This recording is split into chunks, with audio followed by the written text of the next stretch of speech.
Assalamualaikum warahmatullahi wabarakatuh. Ketemu lagi dengan Pak Cai. Kali ini kita akan melanjutkan tentang teori pusat pertumbuhan, tetapi di sini faktor penentu pusat pertumbuhannya dan pengaruh pusat pertumbuhannya.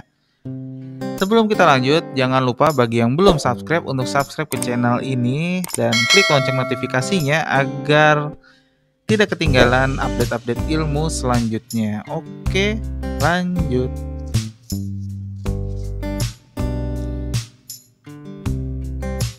Terbentuknya suatu pusat pertumbuhan tidak bisa dilepaskan dari berbagai faktor. Yang pertama itu adalah faktor sumber daya alam, di mana sumber daya alam itu dimanfaatkan oleh manusia untuk menunjang kehidupan pada umumnya. Kemudian wilayah yang memiliki sumber daya alam melimpah dan dikelola secara optimal itu pasti berpotensi menjadi pusat pertumbuhan, terutama bagi wilayah di sekitarnya. Warga-warga yang ada di sekitarnya itu pasti akan terdampak dengan yang namanya sumber daya alam yang dioptimalisasi. Sumber daya alam dimanfaatkan sebagai bahan baku industri dan bahan penunjang pembangunan pusat pertumbuhan.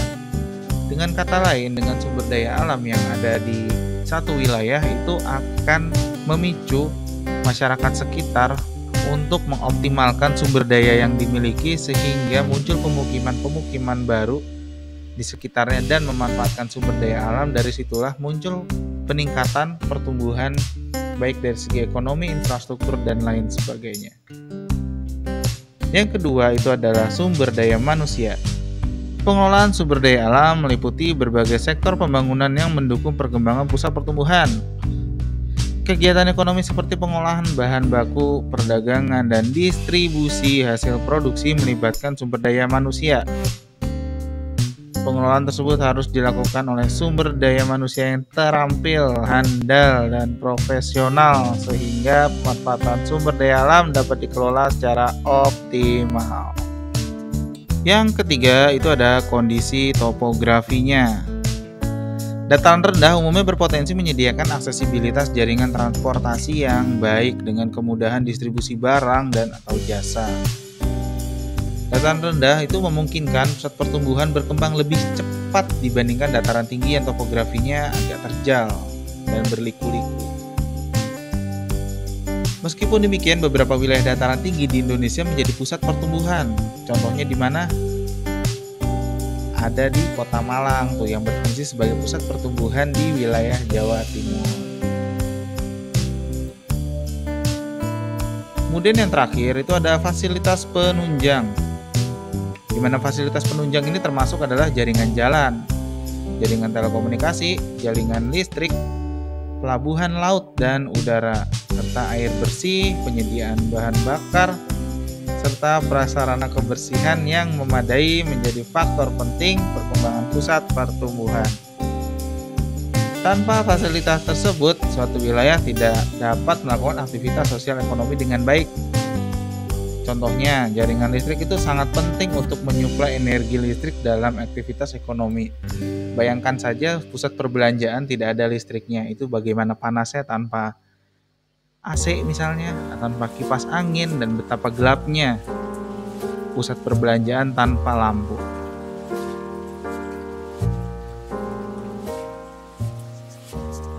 Selanjutnya adalah pengaruh pusat pertumbuhan. Di sini yang jelas pengaruhnya itu ada di sisi manusianya, kemudian perekonomiannya dan sosial budayanya. Yang pertama itu adalah dari sisi manusianya, yaitu pemusatan sumber daya manusia. Pusat pertumbuhan itu terdiri atas berbagai aktivitas seperti dagang, pendidikan, industri, dan jasa. Pusat pertumbuhan akan menarik banyak tenaga kerja. Tenaga kerja yang datang dari luar daerah akan tinggal menetap di pusat pertumbuhan pada umumnya. Sehingga arus perpindahan tenaga kerja dari luar daerah ke pusat pertumbuhan di Indonesia cenderung meningkat. Akibatnya terjadi pemusatan sumber daya manusia. Dengan pemusatan sumber daya manusia itu pasti juga akan mempengaruhi tingkat perekonomiannya, sehingga perkembangan ekonomi itu juga akan berpengaruh. Perekonomian di pusat pertumbuhan akan terus meningkat seiring berkembangnya wilayah. Banyaknya kesempatan kerja dan mudahnya arus barang memicu perkembangan usaha di bidang perekonomian. Contohnya sudah banyak ya, di sini muncul kawasan industri yang memicu tumbuhnya kegiatan-kegiatan ekonomi lain. Dengan adanya pusat perindustrian di situ, di sekitarnya itu pasti akan muncul yang namanya warung makan misalnya. Kemudian ada pasar juga, ada toko, ada penginapan atau indekos, kemudian ada kontrakan juga dan lain sebagainya. Oh, juga ada usaha transportasi dan jenis jasa lainnya. Di sini jelas akan menarik yang namanya manusianya tadi lagi. Sumber daya manusianya akan menuju ke pusat pertumbuhan dan meningkatkan perkembangan ekonominya, sehingga akan ada perubahan sosial budaya.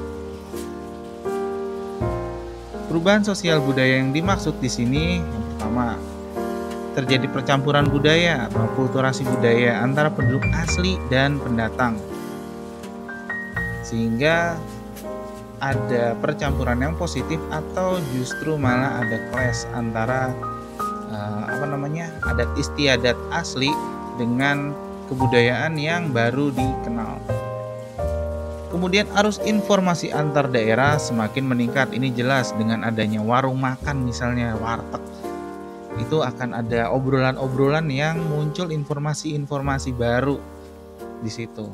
Sehingga interaksi sosial antar masyarakatnya akan semakin intens.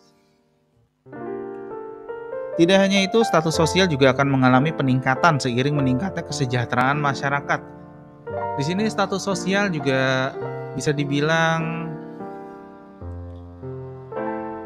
menyeleksi antara yang memiliki keterampilan dengan yang tidak memiliki keterampilan, sehingga perubahan sosial budaya ini juga mempengaruhi kesenjangan atau perubahan yang tadinya gotong royong mungkin ya, itu akan menjadi lebih senggang.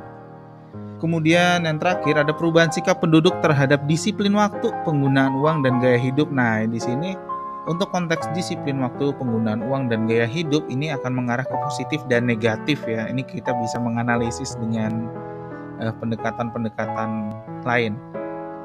Bisa saja gaya hidupnya akan lebih hedon misalnya, atau justru gaya hidupnya malah lebih hemat karena pendapatan yang tinggi, mereka akan berhemat dan justru malah mengalihkan pendapatan itu ke arah yang lebih bermanfaat.